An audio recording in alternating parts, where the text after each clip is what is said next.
राम के नाम, राम के नाम, राम के नाम का मुझको रस चाहिए।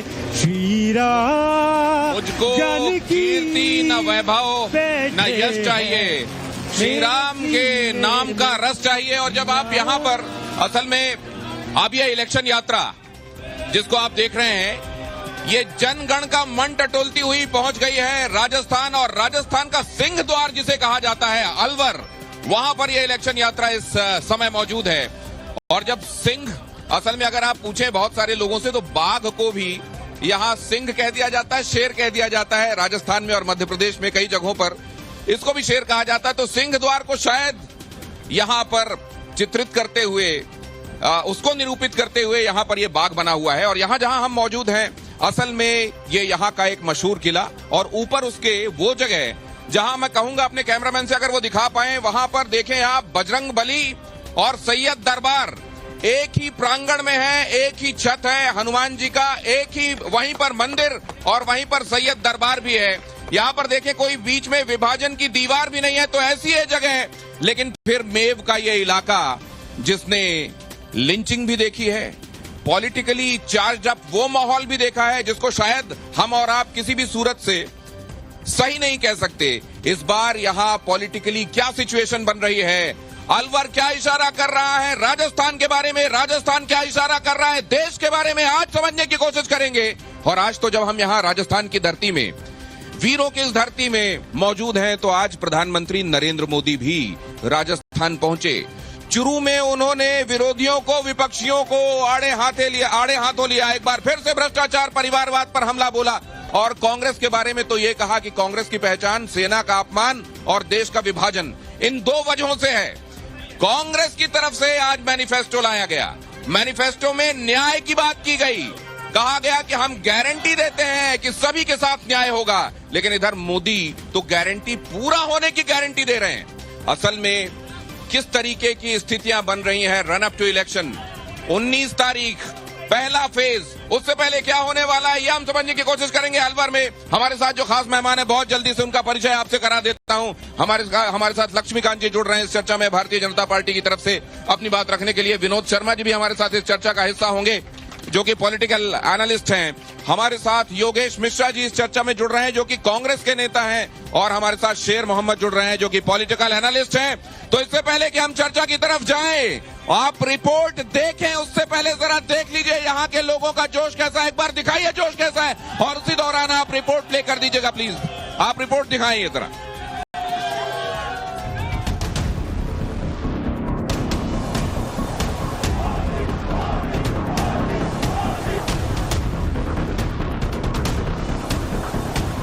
पूरा राजस्थान कह रहा है, फिर एक बार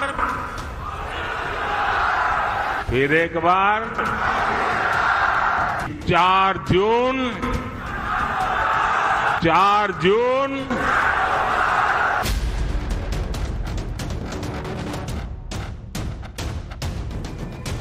जब राजस्थान विकसित होगा तो भारत भी विकसित होगा। बहुत बेहतर परफॉर्म करेंगे राजस्थान में, और इस बार जनता बदलाव चाहती है। और मुझे लगता है कि न सिर्फ राजस्थान में लेकिन तमाम राज्यों में कांग्रेस का प्रदर्शन बहुत बेहतर रहेगा। 2024 लोकसभा चुनाव के पहले चरण के मतदान में अब 15 दिन से भी कम समय बचा है। जैसे जैसे चुनाव नजदीक आ रहे हैं, वार पलटवार का दौर तेज हो गया है। राजस्थान की धरती से आज प्रधानमंत्री मोदी ने कांग्रेस पर करारा हमला बोला। भ्रष्टाचार से लेकर तुष्टीकरण की राजनीति तक, सेना पर सवाल उठाने से लेकर राम मंदिर के मुद्दे तक प्रधानमंत्री मोदी ने चुन चुनकर कांग्रेस पर प्रहार किया। इसी गठबंधन गठबंधन के लोग हमारी सेना से शौर्य के सबूत मांग रहे थे। भाई और बहनों, सेनाओं का अपमान, देश का विभाजन, ये कांग्रेस पार्टी की पहचान है। देश हित से भी ज्यादा कांग्रेस ने हमेशा तुष्टीकरण को प्राथमिकता दी है। दूसरी तरफ कांग्रेस ने आज अपना चुनावी घोषणा पत्र जारी किया। कांग्रेस ने अपने घोषणा पत्र में कई वादे किए। कांग्रेस ने 5 गारंटी की बात कही और 5 न्याय की बात कही। कांग्रेस के 5 न्याय, हिस्सेदारी न्याय, इसमें SC, ST, OBC को पूरा हक देने की बात कही। किसान न्याय, किसानी के लिए हर चीज से GST हटाने और MSP लागू करने की बात कही। श्रमिक न्याय, 25 लाख का हेल्थ कवर, मुफ्त इलाज की बात कही। नारी न्याय, केंद्र की नौकरी में 50% महिला आरक्षण का वादा किया। तो युवा न्याय, 30 लाख युवाओं को नौकरी देने का वादा भी किया। जनता इस बात को समझे कि ये नॉर्मल चुनाव नहीं है, ये लोकतंत्र को बचाने का, संविधान को बचाने का चुनाव है और इसको लड़ना और जीतना बहुत जरूरी है। ये चुनाव 2-3%, 5% और बाकी हिंदुस्तान के बीच में चुनाव है, और जो बाकी हिंदुस्तान चाहता है वो इस मैनिफेस्टो में है। ऐसे में जनता मोदी की गारंटी या कांग्रेस इंडी गठबंधन की गारंटी में किस पर भरोसा जताएगी? जनता का मन टटोलने के लिए टाइम्स नाउ नवभारत की इलेक्शन यात्रा आज राजस्थान में है। राजस्थान की धरती से 2019 लोकसभा चुनाव में बीजेपी ने क्लीन स्वीप किया था। राजस्थान की 25 सीटों में बीजेपी ने 24 सीट और 1 सीट बीजेपी की सहयोगी दल राष्ट्रीय लोकतांत्रिक पार्टी ने जीती थी। राजस्थान में पहली चरण यानी 19 अप्रैल को 12 सीटों पर चुनाव होना है, जबकि दूसरे चरण यानी 26 अप्रैल को 13 सीटों पर मतदान होगा। राजस्थान की जनता के सवाल और उनके मन की बात को जानने के लिए हमारी इलेक्शन यात्रा ने राजस्थान के सिंहद्वार यानी अलवर से सूबे में एंट्री की है। अलवर लोकसभा सीट यादव बाहुल्य सीट रही है। यहाँ अब तक 10 सांसद यादव ही बने हैं। 2014 और 2019 में बीजेपी ने चुनाव जीते हैं। हालांकि 2018 उपचुनाव में कांग्रेस ने जीत दर्ज की थी। बीजेपी ने भूपेंद्र यादव को तो कांग्रेस ने ललित यादव को उतारा है। भाई साहब की बार तो 400 पार ही है। 400 पार क्या वजह? वजह साहब, वजह तो अपने चेहरे हैं राजस्थान से, तो नरेंद्र मोदी जी। कांग्रेस का यहाँ सुपड़ा साहब है तो है, तो बीजेपी के फेवर में ही है पूरा। अलवर में बीजेपी का ही रहेगा। मोदी विकसित भारत की बात कर रहे हैं, जबकि इंडी गठबंधन लोकतंत्र को खतरे में बता रहा है। ऐसे में जनता किसकी गारंटी पर भरोसा करती है? इलेक्शन यात्रा में आज अलवर की जनता से जानते हैं। अब की बार किसकी सरकार?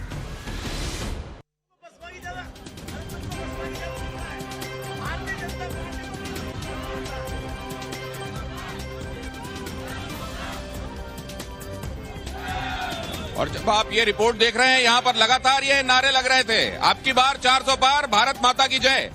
लेकिन सवाल ये है कि क्या कुछ लोग खामोश हैं, वो नारे नहीं लगा रहे लेकिन वो अपनी बात कहेंगे, या असल में जब मैं यहाँ अलवर पहुंचा, मैंने किसी से पूछा यहाँ का चुनावी माहौल मुझे जरा सब बताएंगे कैसा है? और कहते हैं कि अगर आप वहां पर जो वाहन चलाने वाले लोग हों उनसे अगर आप बात करें तो आपको बड़ा सही फीडबैक मिलता है। उन्होंने कहा देखिए जो देश में माहौल है वही अलवर का माहौल है। अब इसका मतलब क्या है? जनता से ये समझने की कोशिश करेंगे जो यहाँ मौजूद है और साथ में इन नेताओं से भी। लेकिन सबसे पहले जरा ये समझ लूं कि क्या देश का विभाजन कराने वाले और सेना का अपमान कराने वालों के तौर पर कांग्रेस की पहचान है, जैसा प्रधानमंत्री नरेंद्र मोदी ने कहा? जरा ये बताइए आप इस बारे में क्या सोचते हैं, बताइए। योगेश जी बोलिए, अपनी बात कहिए। जय सिया राम, वंदे मातरम, जय सिया राम, जय सिया राम, जय सिया राम। आप अपने भाषणों में नारे लगवा लीजिएगा, अभी आप अपनी बात कीजिए जी। देखिए आपने क्या सवाल किया था अभी? क्या देश का विभाजन कराने वालों के तौर पर और सेना का अपमान कराने वालों के तौर पर कांग्रेस की पहचान है? मैं माननीय नरेंद्र मोदी जी से आपके चैनल के माध्यम से पूछना चाहता हूं कि चीन 150 किलोमीटर हिंदुस्तान में घुस गया और अरुणाचल प्रदेश में लोग धरना दे रहे हैं भारत सरकार के खिलाफ। मोदी जी एक शब्द नहीं बोल रहे, क्या कारण है इसका? देश की सीमाओं में आप विदेश को घुसा रहे हैं और आप वही मोदी हैं जो कहते थे मैं एक के बदले 10 सिर लाऊंगा। क्या है ये? नाटकबाजी कर रखी है। 400 पार क्या होता? 150 पार नहीं जाने वाले। अलवर में आप 400 की बात, अलवर में ललित यादव चुनाव जीतेगा, 150 पार नहीं, 5 लाख वोटों से जीतेगा। जरा सवाल इधर लेकर भगाएंगे। आपका चीन वाला सवाल लेकर इधर आए हो लक्ष्मीकांत जी के पास।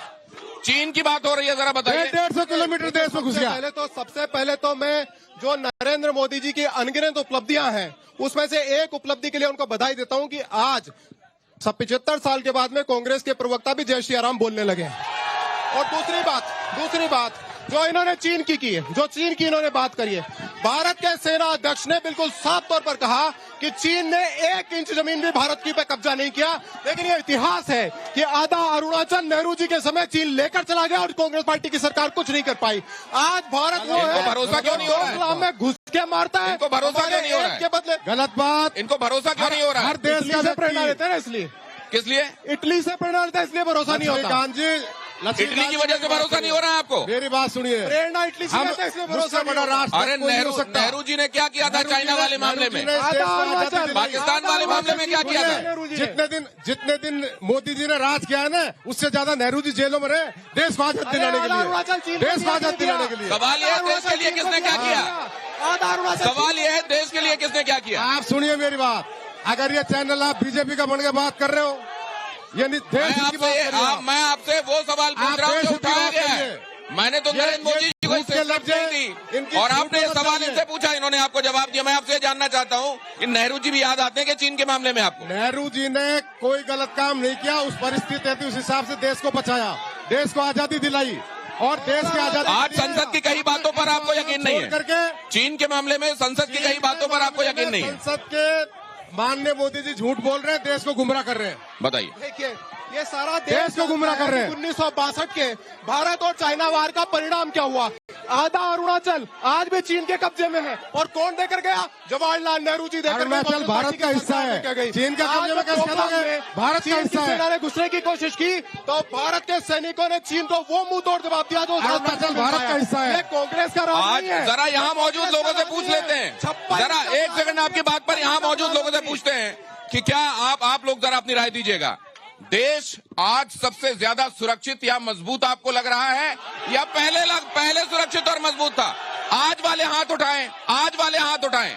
आज सुरक्षित और मजबूत है? कितने लोग देश खतरे में है? देश खतरे में है। और कितने लोग कह रहे हैं कि आज सुरक्षित नहीं है, खतरे में? कितने लोग कह रहे हैं? तंत्र खतरे में है। अच्छा, आप लोगों के पास आऊंगा, आपसे सवाल करूंगा। अब जरा मैं आपसे विनोद जी ये जो बातें कही गई, क्या कांग्रेस की एक पर्टिकुलर पहचान और उसका एक परसेप्शन, भले ही ये कहें, लेकिन क्या एक परसेप्शन बना है? और वो क्या परसेप्शन वो है जो प्रधानमंत्री नरेंद्र मोदी कह रहे हैं? बिल्कुल। हाँ, बोलिए आपका माइक ऑन है। झूठ की बिल्कुल सही। 2 करोड़ रोजगार। कांग्रेस की पहचान रियली में भारत के विभाजन की पहचान है। और नेहरू ने देश के लिए एक बंटवारा का काम किया, असुरक्षितता की भावना पैदा की। आज मोदी का वर्चस्व पूरे दुनिया में है। पूरी दुनिया मोदी को बहुत बड़ा सम्मान देती है। और सेना का अपमान रियली में कांग्रेस ने किया है। मोदी ने सेना का सम्मान बढ़ाया है। अग्निवीर भर्ती करके मोदी जी ने सेना का मोदी के राज में हुआ है। देश का सर्वांगीण विकास मोदी के राज में हुआ है। मैं सवाल ले जा रहा हूँ आपका। सही है। वो कह रहे हैं कि अग्निवीर भर्ती करके देश का अपमान, सेना का अपमान उन्होंने किया है। सेना का अपमान कांग्रेस करती है। सेना का अपमान किया। सेना का अपना कांग्रेस अपमान किया है। अच्छा, अब एक सेकंड, मैं नीचे आप लोगों के पास आऊंगा, लेकिन थोड़ी देर शांति बनाए रखिए। जरा इनकी बातें भी सुनिए। आप लोगों के पास आने वाला हूं, आप लोगों के एक एक करके सवाल भी लूंगा, लेकिन पहले जरा शेर मोहम्मद, आज गारंटी दी गई कांग्रेस की तरफ से, इन गारंटियों को आपने कैसे देखा? जनाब, सबसे पहले मैं रोजे से हूं तो जो मैं चिल्ला नहीं पाऊंगा आप लोगों की तरह, लेकिन बात सुनिएगा। आज पूरा देश इसको अच्छे तरह से समझ चुका है कि देश किस हालात में पहुंच गया है। ना सुरक्षा है, ना किसी तरह का रोजगार है, ना। और अब मैं बात करता हूं अलवर की। अरे अलवर की बात करिए, अलवर की बात करता हूं। आप अलवर में आए हैं, आपका स्वागत है, लेकिन मैं कहना चाहता हूं कि अलवर में कौन से समीकरण से ये जीत रहे हैं, इनसे ये पूछिए।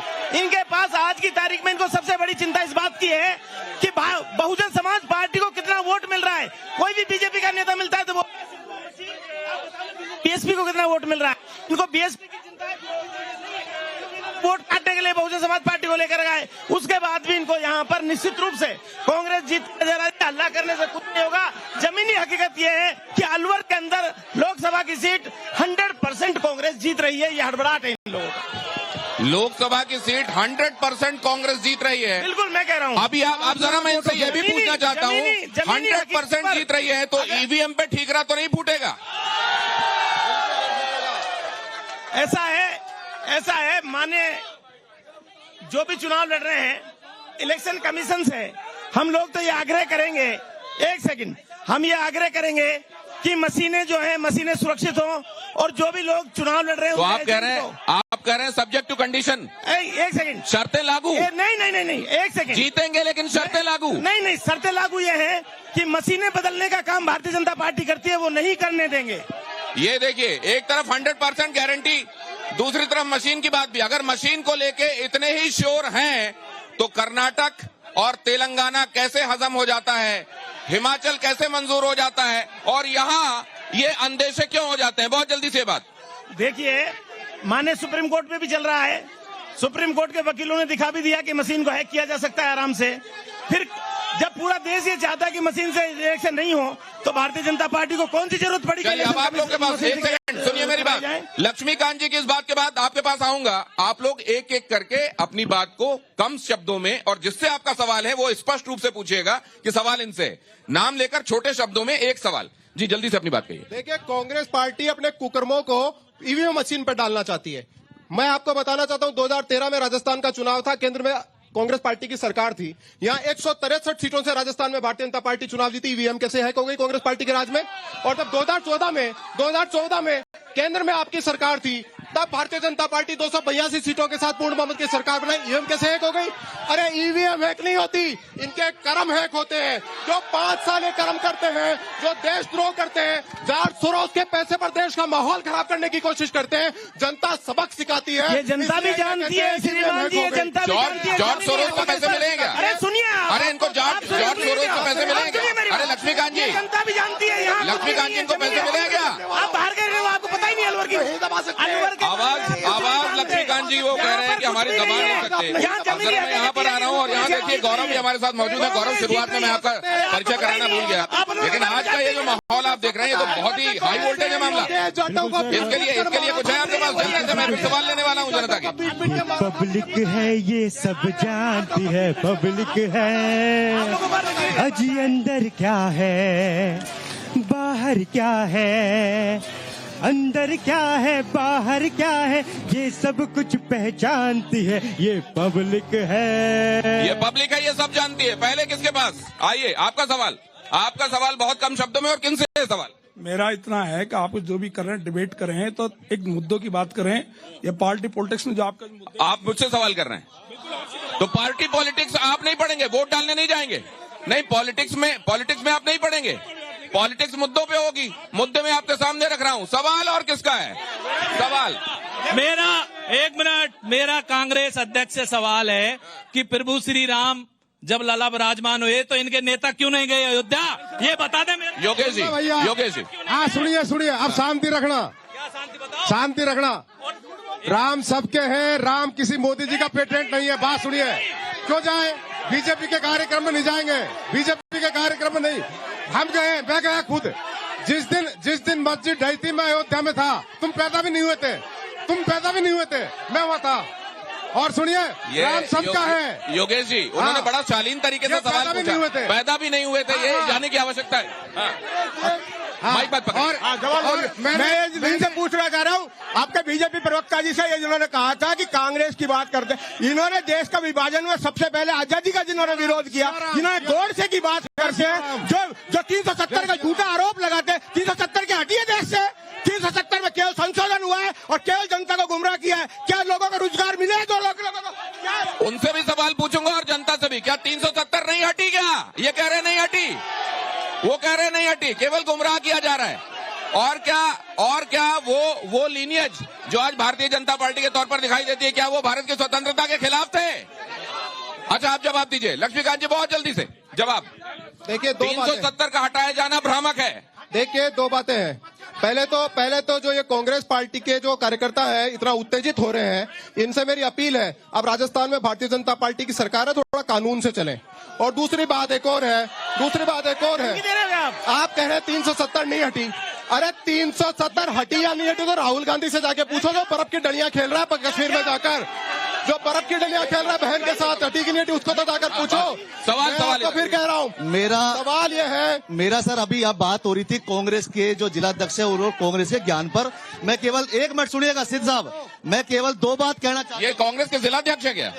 अच्छा, हाँ सर, इनके ज्ञान के और इनकी चाटुकारिता की हद हो जाती है। इन्होंने कहा कि जवाहरलाल नेहरू इतने वर्षों तक जेल में रहे जितने नरेंद्र मोदी का शासन था। जवाहरलाल नेहरू का शासनकाल 16 वर्ष का था। 10 वर्ष तो हम नरेंद्र मोदी को शासन करते हो गए और आगामी पता नहीं अभी कितने वर्षों तक करेंगे। एक बात। दूसरी बात इन्होंने कहा कि जब से नरेंद्र मोदी के नेतृत्व में भारतीय जनता पार्टी की सरकार केंद्र में आई है, तब से चीन का कब्जा भारत के बॉर्डर पर हुआ है। सर देश के मैं एक सवाल मैं ये कह रहा हूँ कि इन्होंने जो कहा कि 370 का हटाया जाना भ्रामक है। एक सेकंड, अरे 30 का नाम बदला है कि नहीं बदला? मीडिया की रिपोर्ट हमारी थोड़ी है। आप लोग कांग्रेस की तरफ से ये क्यों कहा जाता है 370 हटाई गई? आपसे एक अनुरोध करता हूँ। नहीं, आप ये बताइए, इन्होंने कहा भ्रामक है, आप सहमत हैं क्या? वो आप लीजिएगा, ठीक है, मैं जो कह रहा हूँ सुनिए आप। नहीं, मेरी बात बताइए। उन्होंने कहा 370 का हटाया जाना भ्रामक है, सही है? बदले कि नहीं बदले? मीडिया की रिपोर्ट है, हमारी थोड़ी है। बनाते तो हम घर चले जाते हैं। सुनने दीजिए, शांति से बात सुनो, जवाब दो तो शांति सुन लो। हाँ, बताइए, बोलिए। आपने सेना की बात करी, 370 कांग्रेस पार्टी सेना का सम्मान करती है। नरेंद्र मोदी जी ने, सुनिए मेरी बात, नरेंद्र मोदी जी ने अग्निवीर भर्ती करके भारतीय सैनिकों का अपमान किया। सवाल कुछ और था। 370 भारतीय सैनिकों का अपमान किया है। सवाल 370 की जब आवश्यकता थी कांग्रेस ने लगा दी, आवश्यकता नहीं थी तो हटा दी। अपमान तो इन्होंने किया जो हमारी सेना ने सर्जिकल स्ट्राइक की, उस पर सवाल उठाए इन्होंने। सेना पे शक करते हैं, सेना पे कोई शक नहीं करता। नरेंद्र मोदी के झूठ पे शक करते हैं। सेना पे कोई शक नहीं करता। सेना हमारी आदरणीय है। सेना हमारी आदरणीय है। सेना ने इस देश को सुरक्षित रख रखा है। मोदी जी तो भेज देते इस देश को तक। आपकी बात ले ली। सेना के कार्यों पर सबूत मांगने वाले आज ये कह रहे हैं कि मोदी ने सेना का अपमान किया। देश का विभाजन करने वाले, धर्म के नाम पर विभाजन करने वाले आज मोदी जी को। मुझे एक बात समझ में ये नहीं आ रही है कि इस तरीके से ये आरोप लगा देना। मैं आपको साहब लाल शर्ट में जो हैं, आपको मैं एक बात पूछना चाहता हूं। इस तरीके से आरोप लगा देना, मीडिया को एक सर्टेन तमगा दे देना, इतने सारे नेता कांग्रेस छोड़ छोड़कर जा क्यों रहे हैं? जरा ये भी सोचने वाली बात है। वो बीजेपी मैं इसका जवाब जरा ले लूं। शेर मोहम्मद, आप काफी देर से शांत है। मैं जानना चाहता हूं क्यों जा रहे हैं लोग? वॉशिंग मशीन लग रही है, वॉशिंग मशीन, अरे धुलाई की मशीन लग रही है। एंकर महोदय, आपने मेरे से सवाल किया तो मैं जवाब दे रहा हूँ। वहाँ जाके साफ हो जाता है। उनसे सवाल किया है सर, उनसे सवाल किया, जवाब तो देने। आप सुनिए, आपने पूछा है कि छोड़कर क्यों जा रहे हैं। यहाँ पर जिसमें दिल होगा, जो शेर जैसा दिल रखता होगा, वही रुकेगा। आज के हालात ऐसे पैदा कर दिए हैं कि या तो जेल जाइए या घर बैठिए। ये हर कोई संजय सिंह नहीं हो सकता, हर कोई अरविंद केजरीवाल नहीं हो सकता, और हर कोई बहुत दबाव बना रहे हैं। ईडी का दुरुपयोग कर रहे हैं, सीबीआई का दुरुपयोग कर रहे हैं, छोड़ने को तैयार नहीं है। ईडी, आईटी और दिखा करके, ईडी, आईटी और इसका डर दिखा करके आप उनको बुला रहे हैं और इसमें लोग शामिल हो रहे हैं। आप भी जानते हो, पूरा देश जानता है। शेर मोहम्मद, आपकी बात पूछिए, मैंने जवाब देखिए। भारतीय जनता पार्टी जवाब तो सुनिए, जवाब सुनिए। माइक साइकिल नहीं चल रहा है। हाँ, बोलिए। अलवर लोकसभा में डॉक्टर करण सिंह, पूर्व सांसद, कांग्रेस छोड़कर भारतीय जनता पार्टी में शामिल हो रहे हैं। उसको बुजदिल कह रहे हैं, उसको बुजदिल कह रहे हैं, उस नेता को बुजदिल कह रहे हैं। ये शेरदिल है, उनको बुजदिल कह रहे हैं। डॉक्टर करण सिंह इनके लिए बुजदिल है और ये शेरदिल है। इनको देखो, ये शेरदिल है और डॉक्टर करण सिंह बुजदिल है। डॉक्टर करण सिंह अलवर जिले में लोकसभा में डॉक्टर करण सिंह को बुजदिल कह रहे हैं। डॉक्टर करण सिंह, अरे बुजदिल तो राहुल गांधी है, बुजदिल तो कांग्रेस पार्टी है, जिसने अपने राज में पाकिस्तान के सामने घुटने टेके, चीन के सामने मैं लक्ष्मीकांत जी एक अनुरोध आपसे करूंगा, व्यक्तिगत टिप्पणी किसी पर मत कीजिए। व्यक्तिगत टिप्पणी मत कीजिए, डॉक्टर करण सिंह, और व्यक्तिगत टिप्पणी आप भी मत कीजिए। व्यक्तिगत टिप्पणी किसी को नहीं करना चाहिए। लेकिन मैं अब दूसरी तरफ जा रहा हूं। यहाँ मौजूद लोगों को एक सेकंड सर, मैं आपसे मुखातिब हूं साहब, मैं आपसे मुखातिब हूं, आप सबसे मुखातिब हूं। यहाँ मौजूद लोगों को, डॉक्टर करण सिंह को बुजदिल कह रहे हैं और ये शेरदिल है। सर यहाँ मौजूद लोगों को गारंटीज पर यकीन है या गारंटी पूरा होने की गारंटी पर यकीन है? मैंने व्यक्तिगत डॉक्टर करण सिंह जी का नाम नहीं लिया और मैंने गारंटी झूठ की गारंटी है। मैंने ये कहा डर के जा रहे हैं, ईडी से डर जा रहे हैं। एक सेकंड, ये झूठ की गारंटी है। झूठ की गारंटी कौन सी है?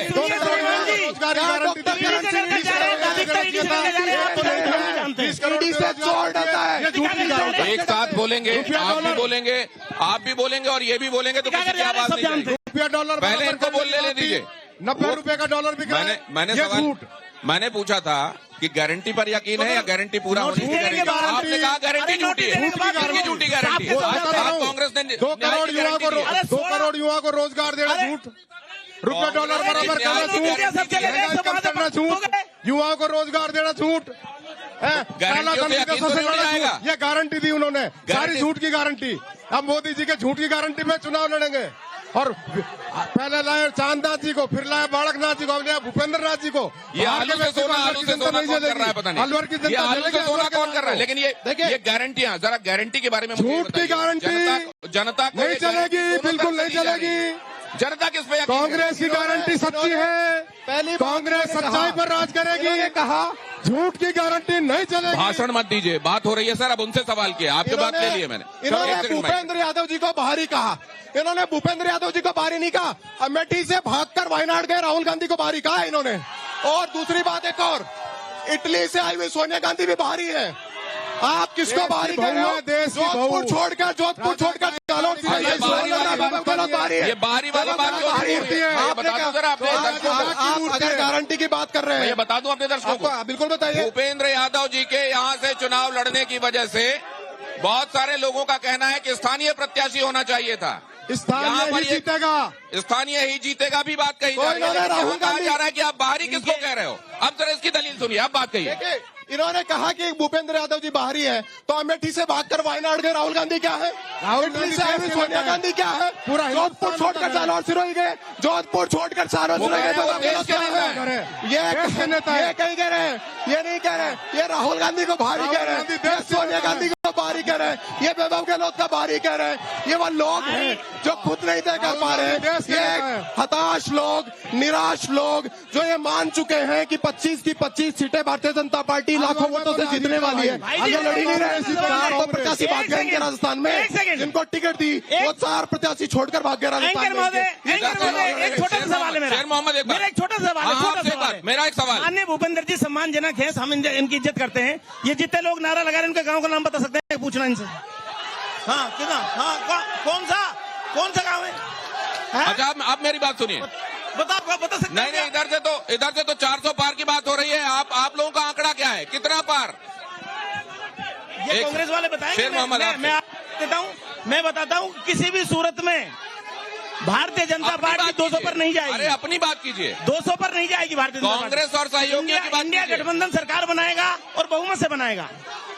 कांग्रेस और उसके सहयोगियों की कितनी सीटें? गठबंधन सरकार बनाएगा और बहुमत से बनाएगा तो 272 से प्लस आएंगी। इंडी गठबंधन सरकार बनाएगा बहुमत से, ये बात कही। आप बोलिए कितना आंकड़ा? क्या वो 400 का फिगर देते हैं? आपका आंकड़ा देने वाले लोग रोज भ्रष्ट लोगों को भर्ती कर रहे हैं और वॉशिंग मशीन लगा कर उनको ईमानदार कर रहे हैं। क्यों डर रहे हैं? ये डरे हुए हैं। ये 150 भी नहीं रहा, फिर गठबंधन कर रहा है। ये 400 पार। देखिए मुझे फिर करना पड़ेगा, नेतृत्व सरकार मुझे फिर करना पड़ेगा। मुझे अब जरा इधर से और इधर से एक सवाल, ये बात जो कही गई है, ये मुझे फिर कहना पड़ेगा। भ्रष्टाचारियों को लेकर 5000 वॉशिंग मशीन लगाकर ये काम कर रहे हैं भाई। बहुत जल्दी ये जो सवाल किससे? मेरा सवाल कांग्रेस और बसपा दोनों लोगों से।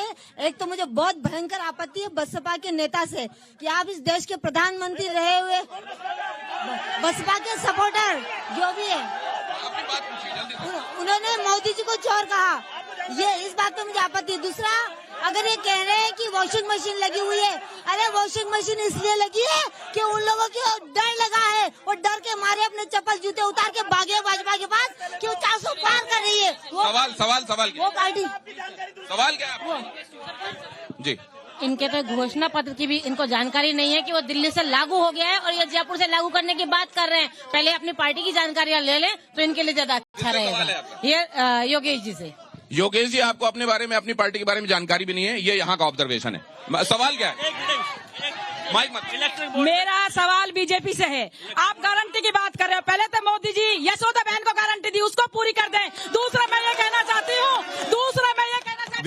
व्यक्तिगत मुद्दों पे जाना चाहिए, नहीं जाना चाहिए। दूसरा मैं कहना चाहती हूँ, अगर कांग्रेस ने कुछ नहीं किया तो बेच किसको रहे हैं? उन्होंने रेलवे बेच दी उन्होंने अच्छा, अब यहाँ से सवाल नहीं, जिनको लिया इनसे पूछिए कि अलवर में गो तस्करी पे क्या किया इन्होंने?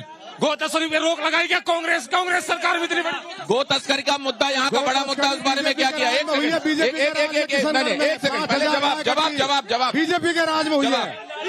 5,000 कंकार मिले 3 महीने में। चाहता हूँ बीजेपी के राज में हुई है किशनगढ़ में गो तस्करी। देखिए बीजेपी के राज में हुई है तस्करी का और बीजेपी के नेता उसको छुपा रहे हैं।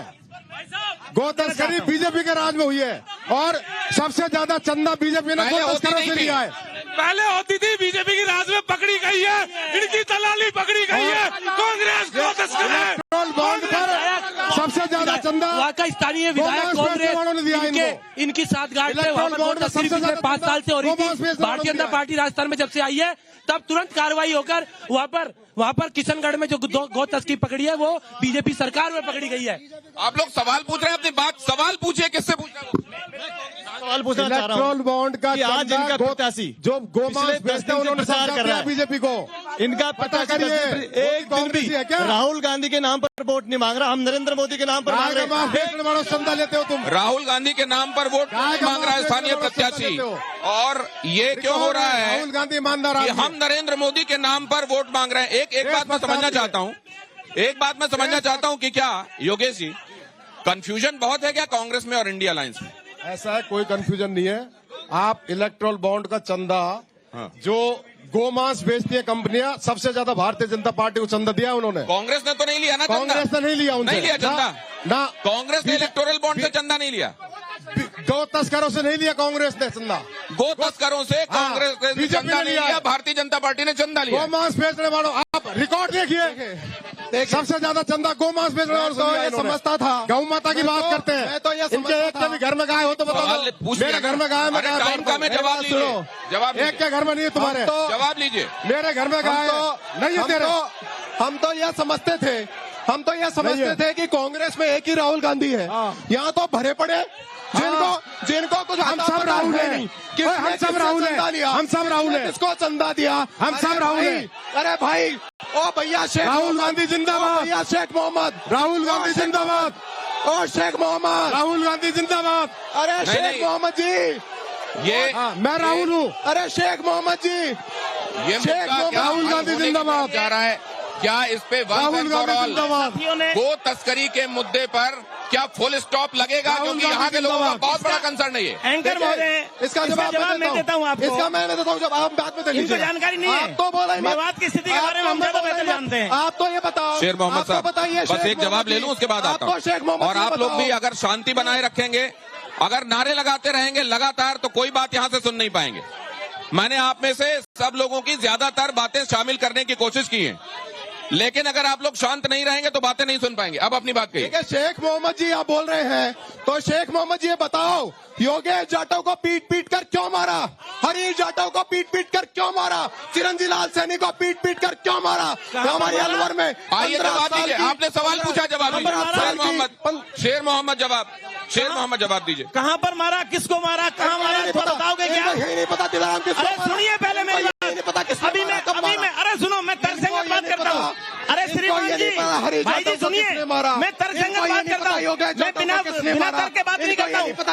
अब आप मेरे से सुनिए ना, मैं वो कह रहे हैं कहाँ मारा? आप रुको तो सही ना, बोले जा रहे हो आप। सुनिए, गोकसी और गो तस्करी के मुद्दे पर एक तस्करी तो है जिन्होंने मारा, जिन्होंने मारा वो गो तस्करी तो है। प्लीज बात सुनिए, मेरी बात सुनिए, उनकी बात तो पूरी होने दीजिए, फिर अपनी बात कराइए। इतना हल्ला करते रहेंगे तो बात नहीं होगी ना। हाँ बोलिए। गोकसी और गो तस्करी का मुद्दा, ये वाक्य ये गो तस्करों ने तो मारा हरीश जाटव को, खोलने की कोशिश कर रहे हैं। उसी ने तो मारा। दिखा रहा हूँ। हाँ बताइए, आपको प्रमाण दिखा रहा हूँ। बताइए। रमजान के एक दिन पहले, रमजान से एक दिन पहले हम लोगों ने, सुनिए भैया, सुनिए, अरे सुन लीजिए, अरे सुनो तो सही। हमने हमारे समाज की मीटिंग की, हमने कहा अगर कोई मेवात का आदमी शामिल होगा तो हम उसको जात बाहर निकालेंगे। दूसरे दिन उसमें दूसरे समाज के हिंदू धर्म के लोग पकड़े गए गोकसी में। हम क्या कर सकते हैं बताइए आप? मैं प्रूफ है मेरे पास, सबूत है। इनकी बात सुन पाए? सबूत है मेरे पास, मैं आपको सबूत देता हूं। वो कह रहे हैं मैं सबूत के साथ ये बात रख सकता हूँ कि हम पे जो इल्जाम लगाए जा रहे हैं गलत लगाए जा रहे हैं। महारानी का केस मैं तारीफ ठोक कर कह रहा हूँ कि मेवात में योगेश जाटव की हत्या हुई, हरीश जाटव की हत्या हुई, चिरंजीवी लाल सैनी की हत्या हुई, और हत्या करने वाले लोग कांग्रेस पार्टी समर्थक थे। कर दे मुझे महारानी का केस। जनता पार्टी के लोग थे, भारतीय जनता पार्टी, कांग्रेस का कोई नहीं था। खुले मन से कह रहा हूँ। अभी आपने कहा करने वाले बीजेपी सरकार हमारी है, भारतीय जनता पार्टी की। बीजेपी के अब लोग ये तो स्पष्ट होने दीजिए कि गुनहगार कौन है। कांग्रेस ने स्पष्ट रूप से हमने बता दिया, जिस किसी ने भी बीजेपी पार्टी के राज में अलवर की जनता को परेशान करने का काम किया, सही बता रहे हैं आपको, बंद करेंगे। ये काम भारतीय जनता पीछे भेजेंगे। एक को भी नहीं छोड़ेंगे। बिल्कुल उल्टा बोल रहे हो आप, बिल्कुल उल्टा बोल रहे हो। जो जितनी मॉर्निंग हुई बीजेपी के लोगों की, जो तस्करी बोल रहे हो आप, गुमराह नहीं छोड़ेंगे, एक को भी नहीं छोड़ेंगे, एक को भी नहीं छोड़ेंगे, एक को भी नहीं छोड़ेंगे। आप मेरी बात मानिए, दो लोग एक साथ 3 लोग बोलेंगे तो किसकी आवाज आएगी? तस्करी करने वाला एक को भी नहीं छोड़ेंगे। उन्होंने अपनी बात अगर कहना शुरू किया है तो अब आप सुन लीजिए उनका जवाब। बोल रहे हो, जल्दी जल्दी बोलिए, क्योंकि फिर वो बिना जानकारी क्या खोलने की कोशिश कर रहे हैं। गई है या बीजेपी